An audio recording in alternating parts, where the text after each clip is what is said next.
Ek sal weer op pad hof toe vandag. Dis nou byna 2 jaar wat ons met hierdie saak besig is. Nog niks het regtig gebeur nie. 2 landdroste het hulle self al onttrek aan die saak en elke keer moes ons maar net oorweeg begin.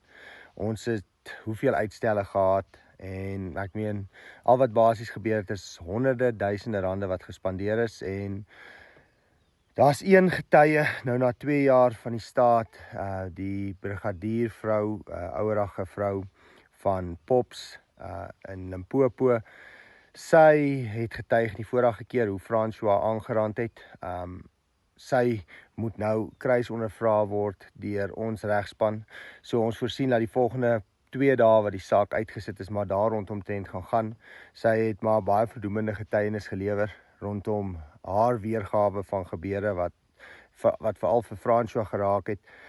Ek natuurlik weet nie, ek het nie gesien wat sy gesien het nie. So ek weet nie wat om daarvan te sê nie, maar hoe dit ook al sy, dis maar 'n slegte ding en op die einde 2 jaar later en mens kyk terug en jy besef die saak gaan seker nog 2 jaar duur, want ek meen een getuie het miskien 20% van haar getuienis klaar gemaak en die staat wil 7 of 8 roep en ons gaan seker 'n klomp roep en almal moet kruisondervra raak word. So ek sal nie verbaas wees as hierdie saak nog nie afgehandel is in 2030 nie. So ou weet nie regtig, dis soos 'n swaard oor jou kop hang, weet nie regtig waar die hele ding heen gaan en waar dit gaan eindig en daar's so baie goed wat agter die skerms gebeur en daar's so baie mense wat ook hulle eie teorieë het. Ek onthou ek het eendag met Neil de Beer gepraat en hy het vir my gesê hy's baie diep bekommerd oor die 2 landdroste wat onttrek het, want die eerste een het onttrek as gevolg van 'n rede dat hy hom 3 sken, maar nie regtig om 3 sken nie, is maar iemand wat landdros wat in dieselfde dorp as hom 3 bly. Dit was sy verskoning en sy rede, ek dink hy was net nie lus vir die saak nie.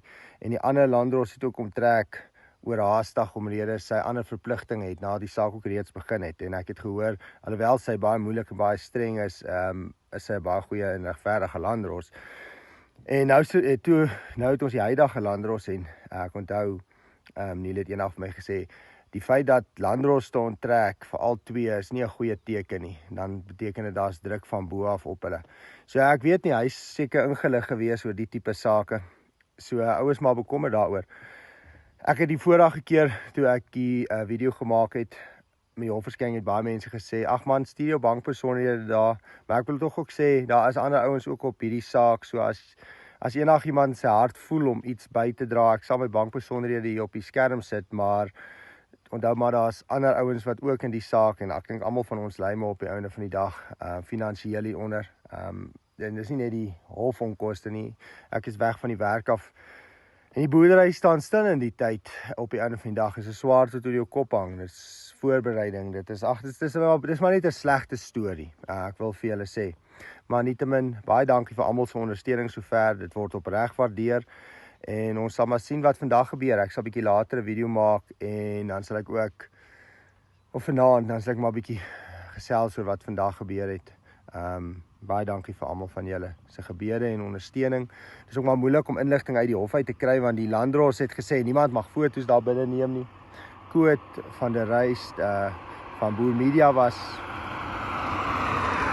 die vorige keer daar en sy het hom baie moeilikheid gegee oor foto's en video's neem. So hy kon eintlik maar op die einde glad nie rapporteer oor dit wat in die hof gebeur nie. Sy's baie streng. So dit is ook 'n interessante. Ou weet nie wat die agenda daar agter is nie, want gewoonlik is dit mos 'n deursigtige saak en is nie veronderstel om 'n sensitiewe saak te wees dat 'n identiteit weerhou moet word nie, maar in die geval wil die landdros glad nie toelaat dat daar foto's geneem word nie.